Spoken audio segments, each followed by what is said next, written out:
Thank All you. right. So we can start the session now? Yes, and I have 40 minutes. So greetings to all researchers, reviewers, members of the ECA Young Economists Network to this special session on leveraging on strategic foresight for an agile, robust and forward-looking sustainable industrial development in Africa. And I'm happy to see, I was a little scared that at this late hour we would be alone, but I'm seeing that the connection actually, since it is hybrid, are increasing. So thank you very much for joining us.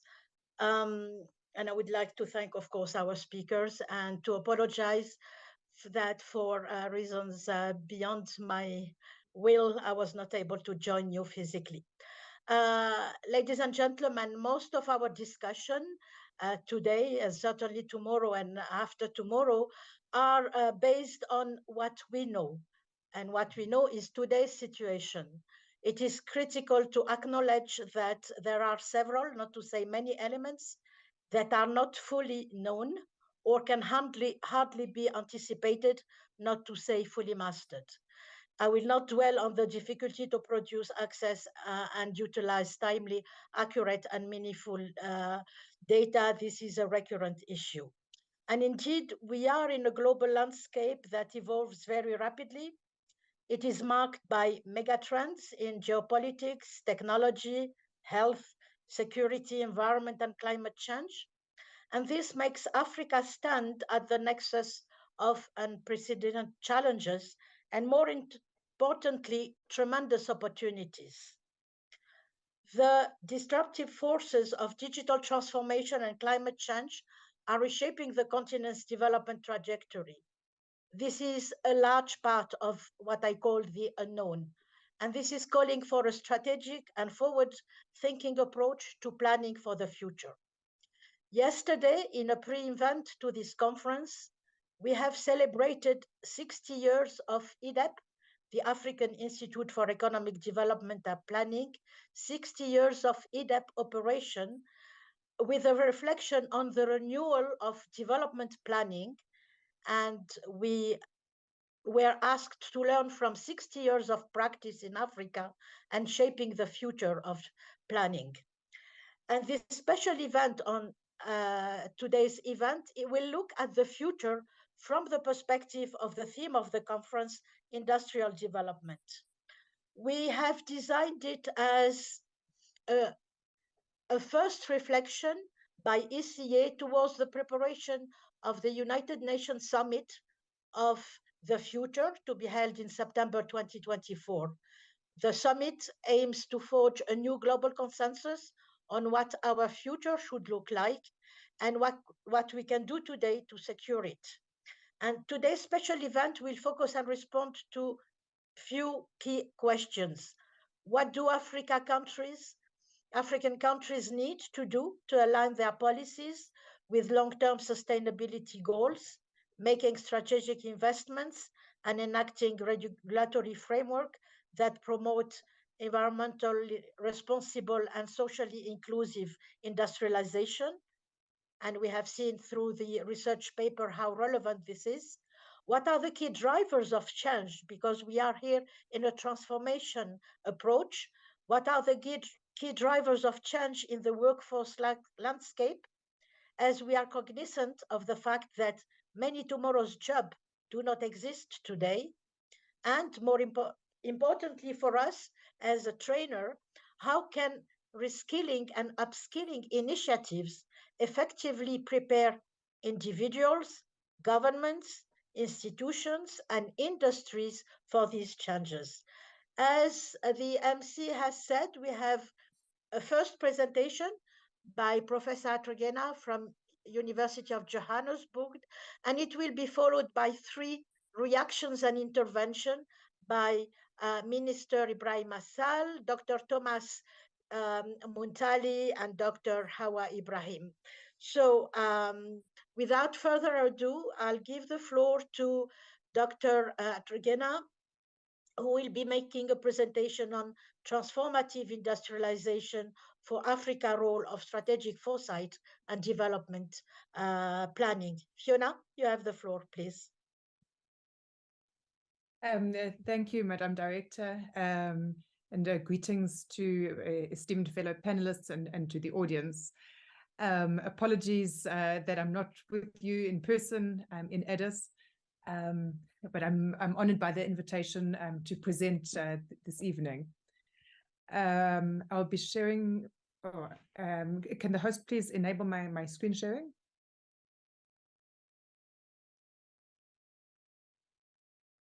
I would like to share my slides. I think it has been disabled.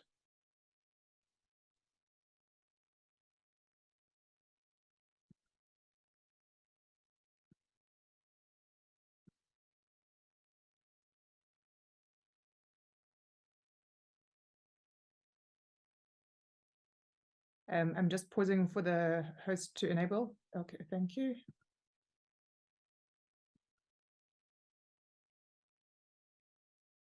Okay. I hope it's visible now.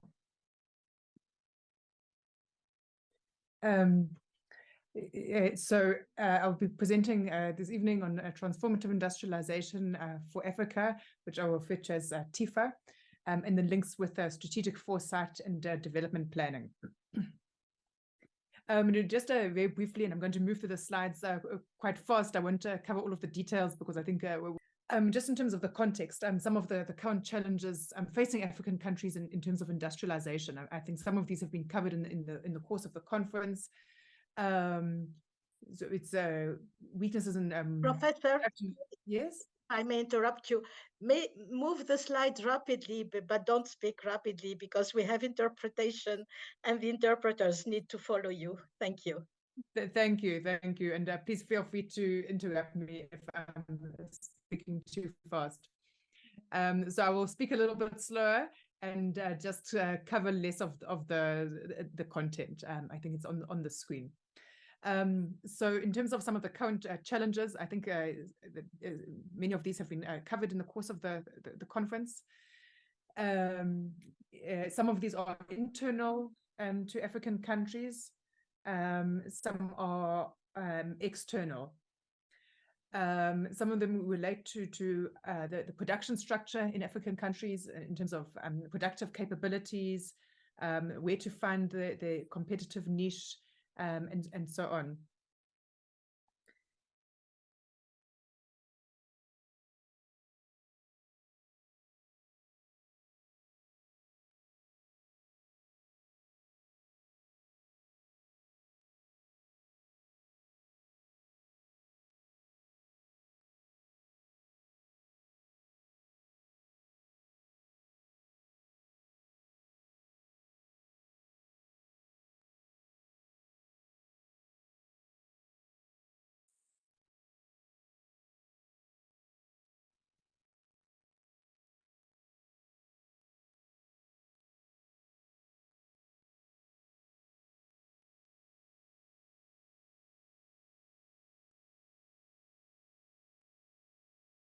Prof, you are muted and we have lost your slides. Okay, can you hear me now? Yes. You can hear me. Okay. So I think because it's more a forward-looking session, I wanted to talk a bit about some of the emerging directions in industrial policy in Africa. So I think even when we're looking at kind of new directions in industrial policy, it's not about discarding the lessons of successful industrial policies, which have been effective even in other developing regions of the world, as well as in African countries, at least over the last half century or more. Some of the policies which already have demonstrated success are just being not adequately implemented. So it's not about throwing out existing or traditional policies, but rather about adapting policies to the current period, to specific country context and new tools. Although it might be obvious, but I think it's always worth noting the heterogeneity among African countries. So the need for country-specific approaches. And where there are successes of industrialization, as there have been, sometimes in countries or regions, sectors, even firms, these show the possibilities and the kind of aspirational possibilities, even for other countries on the continent. In terms of, I think, what's sometimes been referred to as a new generation of industrial policies, it's both about the content of policies, but also about how they're designed and implemented. I think with a bit of a stronger focus on collaborative industrial policy making. So collaborative across the state, vertically and horizontally. So I think there's increasing emphasis now on industrial policy, not just being the preserve of departments of trade and industry or of commerce. Of course, those will always be the lead departments, but the need for coordination with departments of planning, labor, skills development or training, finance, and so on. And I'll come back to this at the end of my presentation, as well as vertically between different levels of government, national, state level, local, and so on.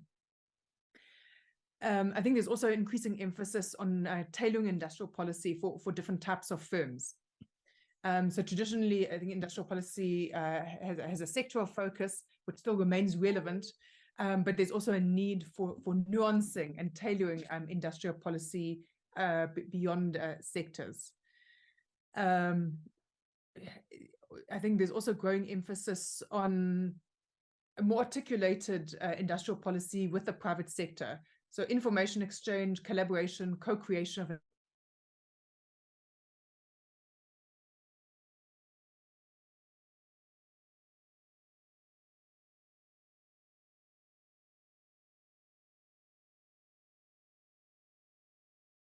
Fiona, we have lost you.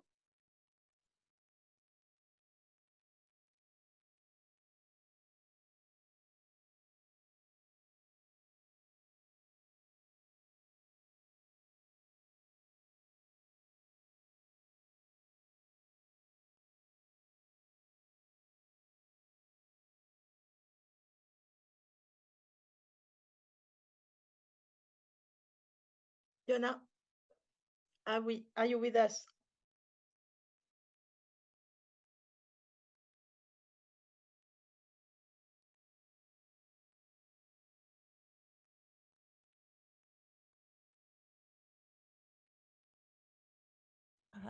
Are you able to hear me? Now, yes, we have lost you. So I suggest, Fiona, especially that time is against us, that maybe we skip the video presentation and you just make your presentation without going through the slides. Okay, well, Maybe let me just rather jump some of the slides. If it continues to break, then I will just skip the slides. But let me rather just jump some of the slides because of time, and maybe come to the concept of transformative industrialization for Africa. I think it's well known that Africa is the least industrialized region of the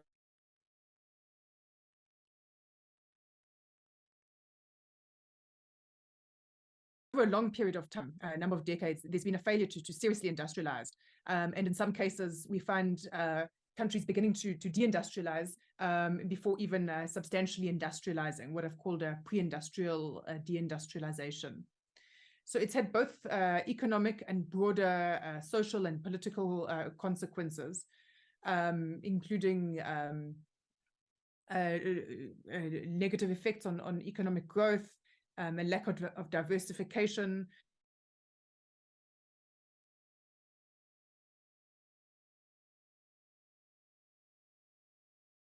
broader political consequences. And I think the difficulty in transitioning into the types of services that could potentially be alternative engines of growth.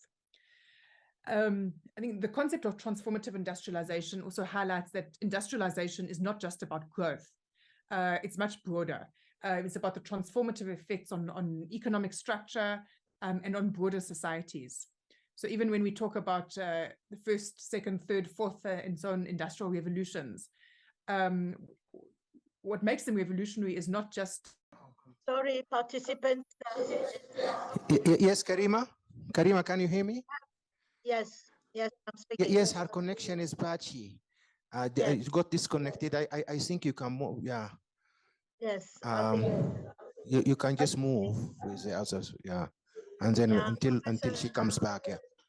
Professor was Yeah. supposed to set the tone, but let me go to our three panelists who are also prominent um, experts in this area. And I will start with Minister Ibrahim, former Minister of Planning, but this is one of his many responsibilities over the years. But we invited him as a planning expert.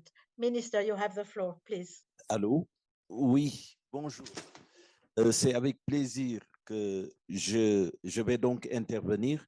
It's with great pleasure that I would like to take the floor, trying to supplement the presentation by the professor, going in an excellent direction, really. So what are we talking about here?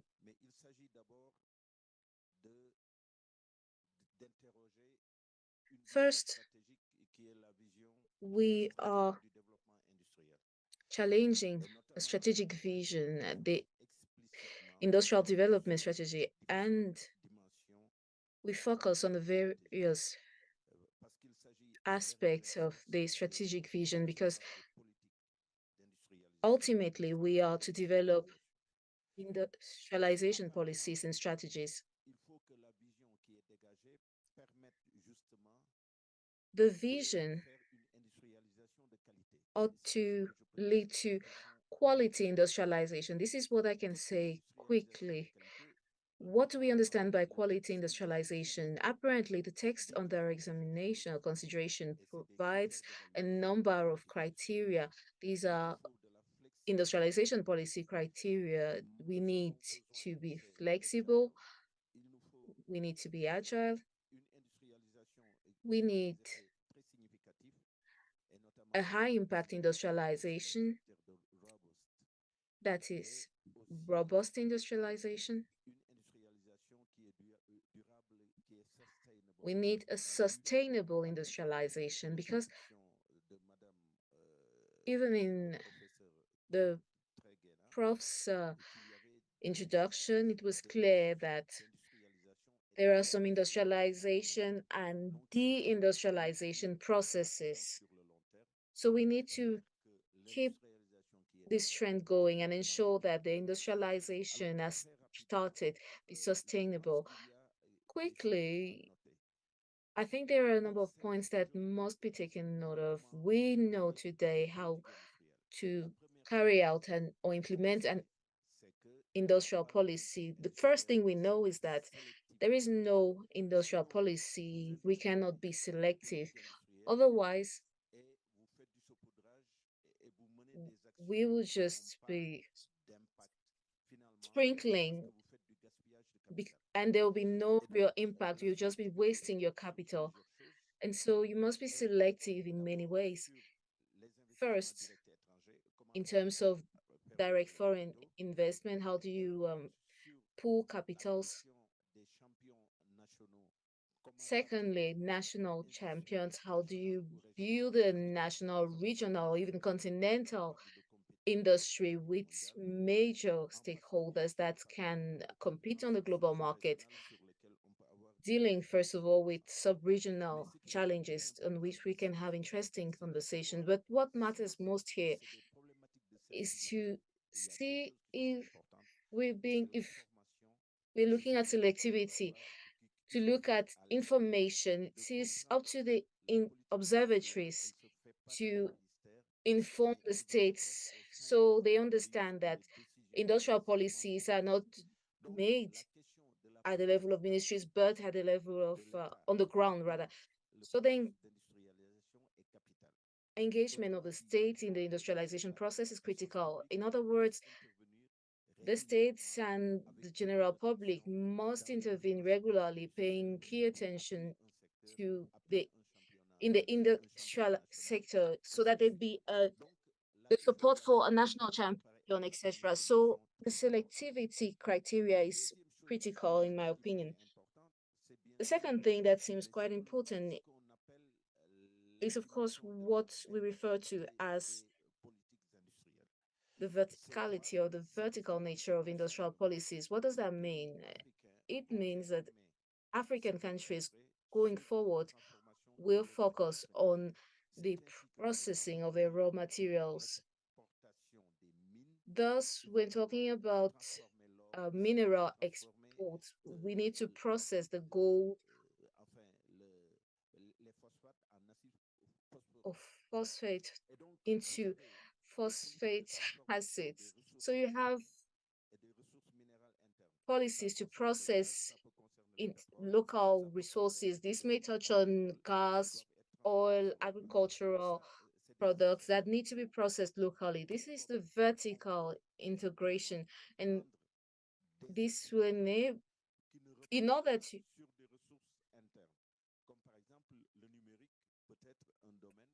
we can also take into account a vertical integration that does not take into account local product. For instance, the digital, yes, the digital have high impact and quickly, and the same applies with artificial intelligence. So when developing the strategic axis of an industrial policy, a country may choose vertical axis hinged on natural endowment, but also on foreign or natural or artificial resources such as the digital or the artificial intelligence. There's a third aspect in addition to selectivity and vertical integration, horizontal access. These involve all the actions which are often sustainable and touch on policies generally. This can be infrastructure, human capital, financing, governance, technology, research policies. So on this particularly, the state will not need in its industrial policy to be flexible, but rather focus on the sustainability of the activities. We need long-lasting or sustainable actions that will have us produce high impact.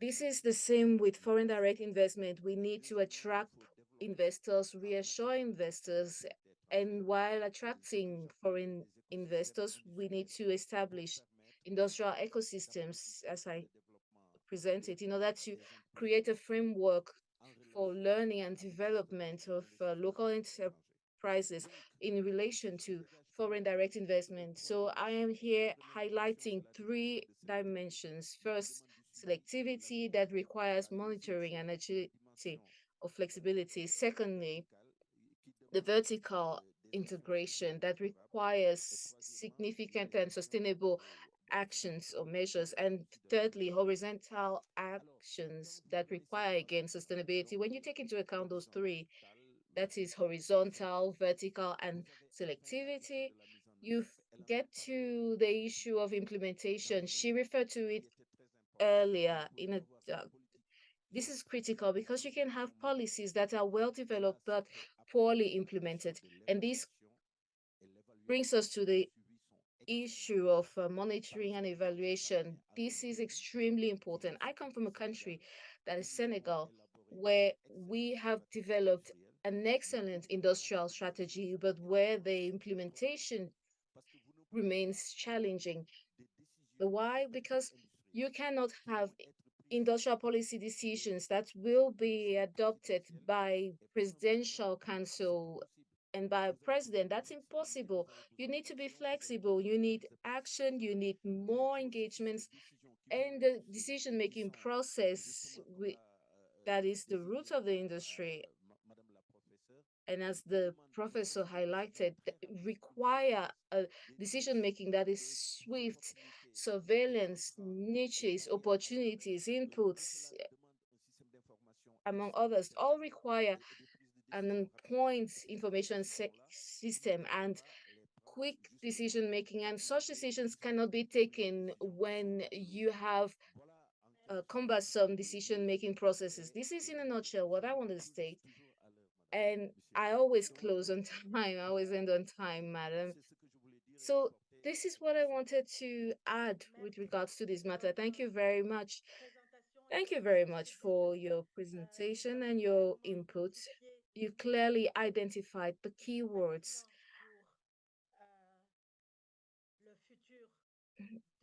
Those are relevant for the future development of industrial policies. I will not summarize them. I think they were quite clear. You mentioned the role of the state, the engagement with the various stakeholders. Speaker, who is Mr. Thomas Muntali, who is the DG of the National Planning Commission of Malawi. Dr. Muntali, you have the floor, please. Thank you so much, moderator, and thanks for this very important session. I noted that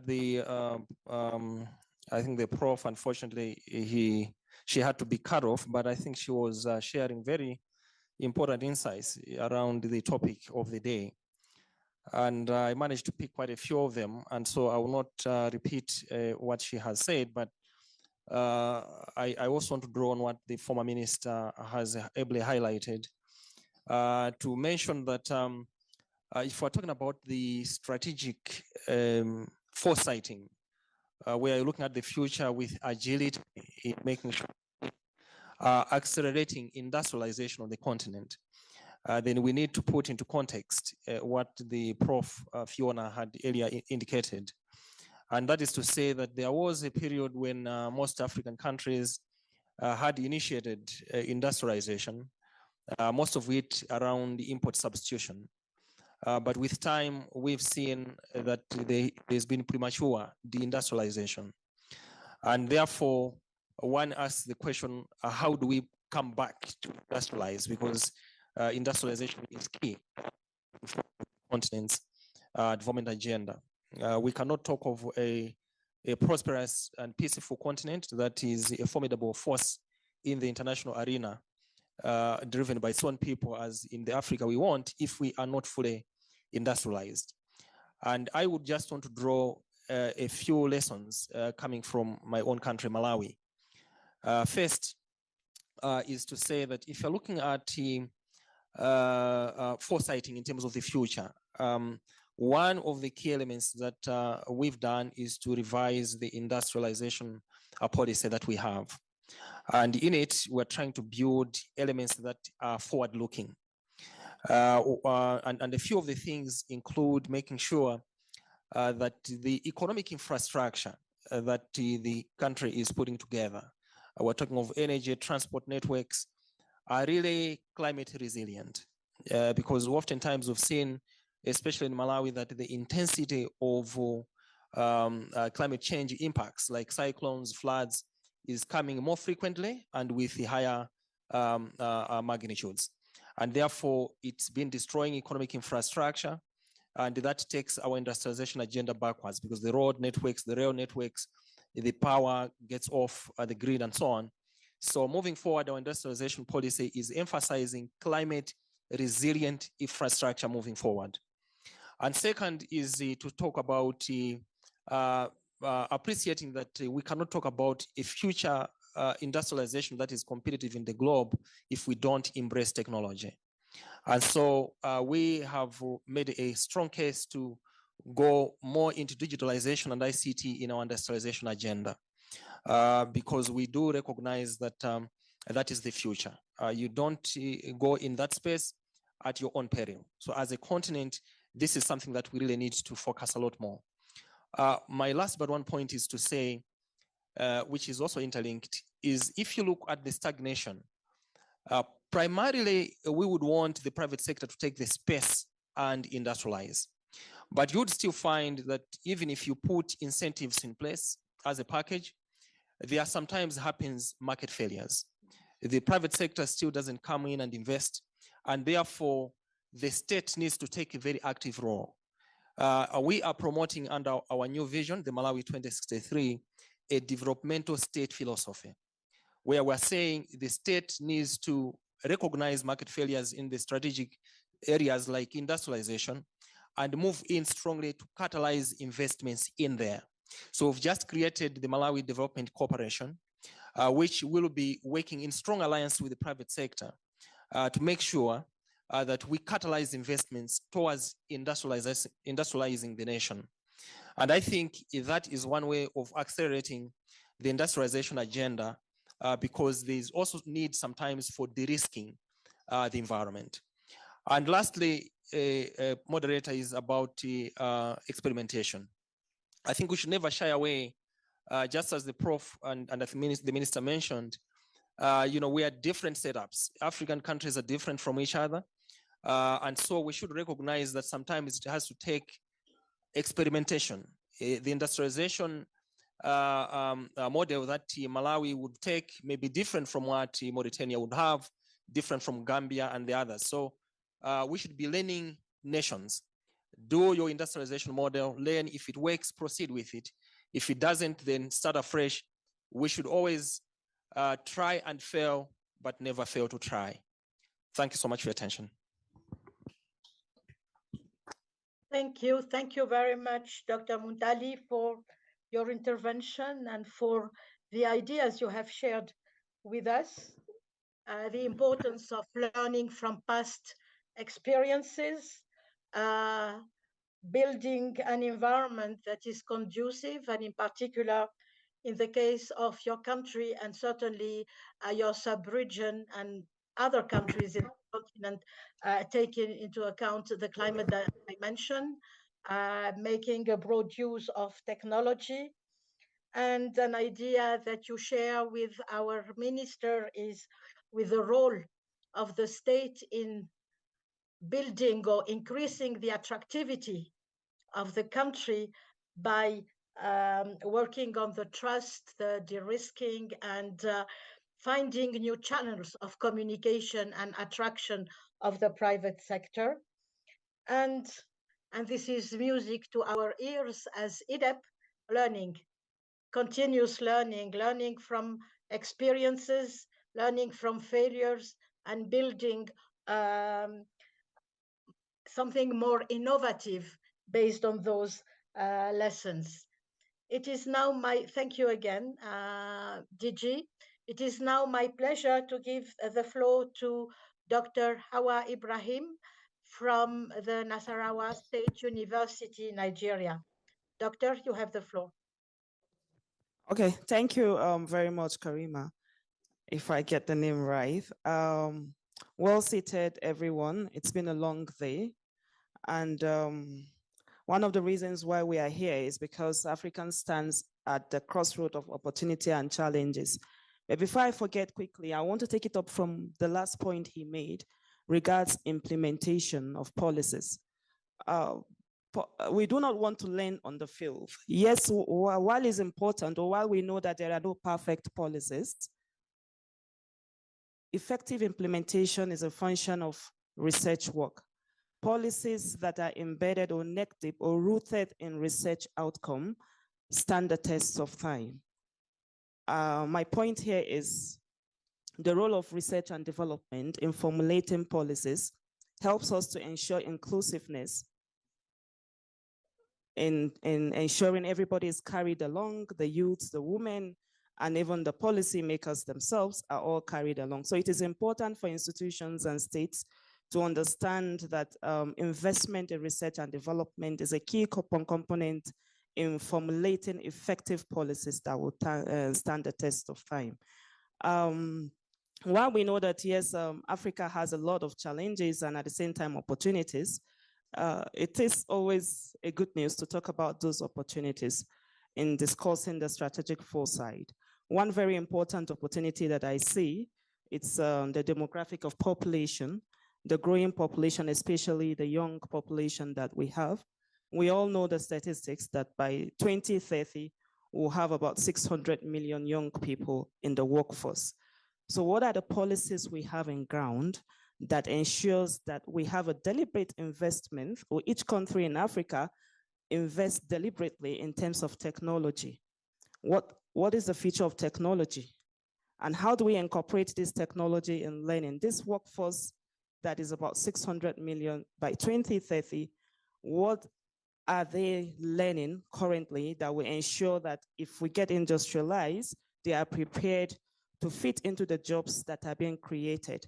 So while it's important we recognize the role of technology, we should also understand that it's important to incorporate it at all levels of education. So 2 points I want to make clear here. It's research and development and then technology. Of course, we cannot separate technology with industrialization. And while we cannot separate technology and industrialization, we cannot also take out the role of education in redefining technology. So technology starts from STEM education, early years education, all levels of education, all the way to those ones, the future labor force. So we do not want to have a situation where we get industrialized or we achieve certain milestone industrialization and we import certain kind of labor force. So it's important we invest deeply in technology and in education. And this is where I stop at the moment. Thank you very much, Dr. Hawa Ibrahim, for your intervention and for sharing with us what you think are the priorities when looking forward in terms of industrial development, the important role of R&D to ensure inclusiveness, involving the youth and working with the youth and working maybe for the youth. And I'm happy that we have been joined today remotely by the members of a network that we have created, which is called the Young Economist Network, that has over 1,000 members all over Africa, and who are working with us on macro modeling, actually, to create bridges with the decision makers. And it is this inclusiveness that you were talking about, R&D in the service of the decision making and policy development. You also mentioned the role of technology in education, and we are very happy to hear that we have made the choice of e-learning at the level of our courses as EDEP. And definitely we are seeing that we need to adapt to the technological environment, actually, we can that we have in Africa. And I think that your comments are very pertinent in terms of how the technology can be used. It cannot be used as it comes. It has to be used as the countries would be able to absorb it and to make the best use of it. Jamal, I know that you didn't want us to go too long, but I wanted to check whether maybe give the floor for 2 minutes to Dr. Fiona for 2 or 3 messages without presentation, because I think that, the technology was not fair to her, and maybe see whether there is 1 or 2 comments in the room or online.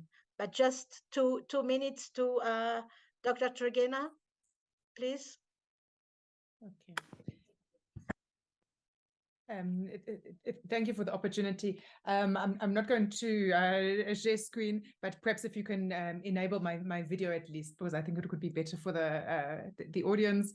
I think the problems which we are having here with the electricity, it highlights the importance of infrastructure and energy security. If I'm even struggling to make a presentation here, you can imagine the impact on manufacturers who are trying to produce goods, and the impact on industrialization and growth. But I'll take the opportunity just to make a few remarks to try to summarize what I would have liked to have said. I was trying to talk about the concept of transformative industrialization for Africa, that it goes beyond structural change or just more manufacturing production, as important as those are. We are looking at something which is disruptive, is catalytic, it's systemic, and it's long-lasting. So this goes to technological change, and the kind of productivity within the manufacturing sector, goes to the nature of linkages, both forward and backward linkages, technological linkages, as well as skills transfers and so on. It goes to the nature of production, being a comparative advantage defined. So it's not just doing more of the same, but trying to move up the technological frontier and catalyze upgrading in other sectors. Also contributing to the societal grand challenges and so on. I'm just compressing what I would have liked to have said. And linking this with the concepts of strategic foresight and development planning, which are part of the themes of this session. I would like to emphasize that in order to get to the Africa that we want, it can't be business as usual. Clearly, if we just continue with business as usual or make incremental changes, we won't have that systemic, transformative change that will get us to that Africa that we want. It's important to locate this within the context of mega trends, as was highlighted in the opening remarks of the moderator, climate change, technological change, health challenges, and so on. So a strategic foresight approach puts an emphasis on anticipatory action, on being forward-looking. I think the strategic foresight approach is a systemic one that doesn't just look in silos of industrial policy, macroeconomics, skills planning, and so on, but takes a more systemic and integrated approach.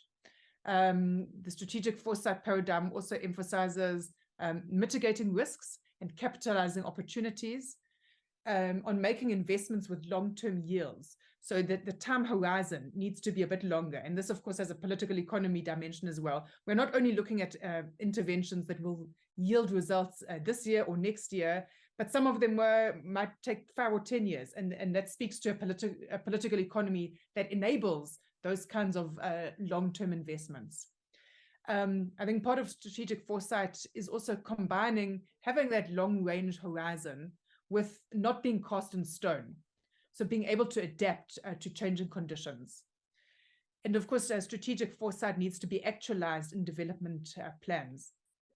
I think the concept of transformative industrialization, which I've tried to advance in this presentation, although in a bit of a disjointed way, actually aligns well with the concept of strategic foresight.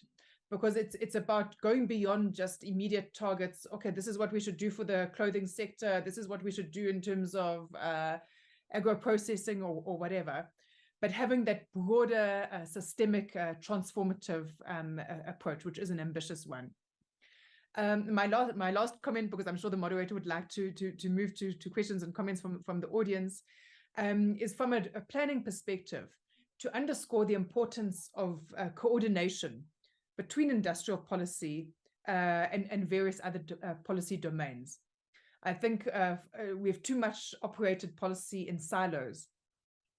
So, for example, a country might have a superb industrial policy, but if it's undermined by a contractionary monetary policy or contractionary fiscal policy, for example, with high interest rates, uncompetitive exchange rates, there's no way that industrial policy can succeed. And then it becomes all too easy for critics of industrial policy to point a finger that, oh, we are adopting industrial policy, we are investing in it, but it's not yielding results in terms of industrialization. But it might be a lack of coordination, for example, with macroeconomic policy. Macroeconomic policy is just one domain, but we could say the same in terms of skills development policy. And again, it's an iterative, a two-way approach. Skills development is a core ingredient for the success of industrial policy. At the same time, that industrial policy and industrialization also needs to organically develop skills. So it's about a two-way coordination between these various domains. Similarly, we could think about STI policy, science, technology, and innovation, as a core ingredient to industrial policy, as well as something developed through industrial policy. Similarly, we could talk about energy policy, environmental policy, competition policy, ICT and digitalization, infrastructure policy, and so on. I won't have time to go into them in detail. I think the parting message is around, from a planning perspective, the importance of policy coordination horizontally as well as vertically. Thank you. Thank you very much, Dr. Trugena, for your intervention, for your presentation. I won't try to summarize it. You agreed to share your PowerPoint, so we will make it available to our participants. But I wanted just to react to your last point, actually. We have two agenda. We have the SDGs, Agenda 2030. We have the Africa we want, and both call for, if I may say it like this, connecting the dots.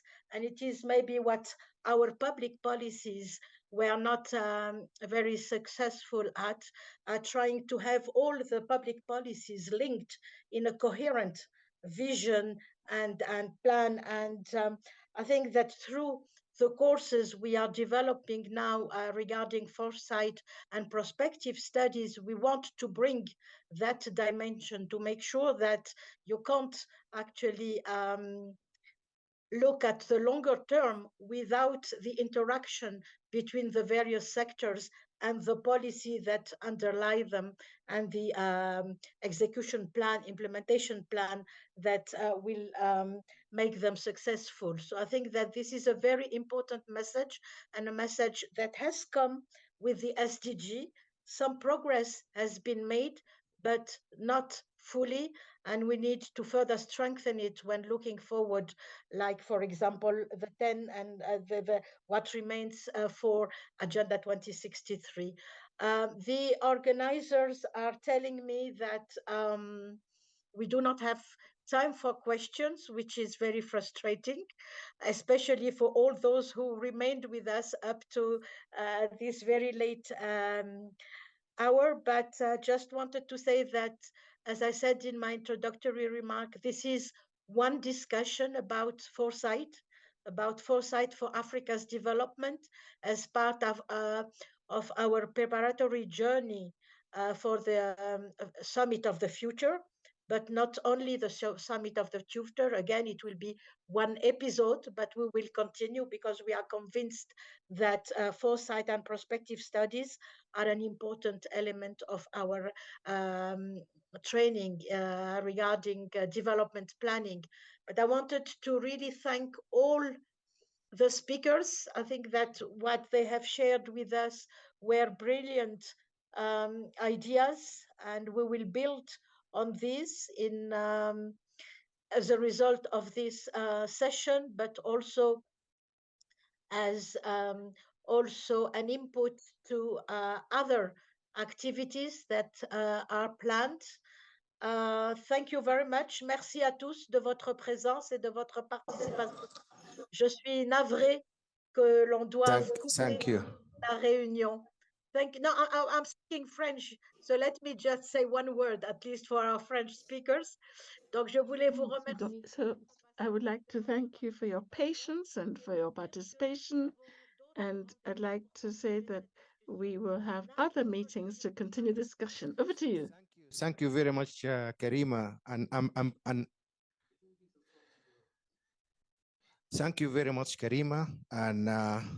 And please don't be frustrated. Probably you can see here, you see the number of people, you know, who have been here since 8:30 in the morning, and it's 8 p.m. You can see all of them. No, to the left, we had probably a couple of people actually came here because this was a very interesting one, mind-provoking, and also at the same time reflects concrete examples. Thank you very, very much for this excellent panel. Can you give them a round of applause, please?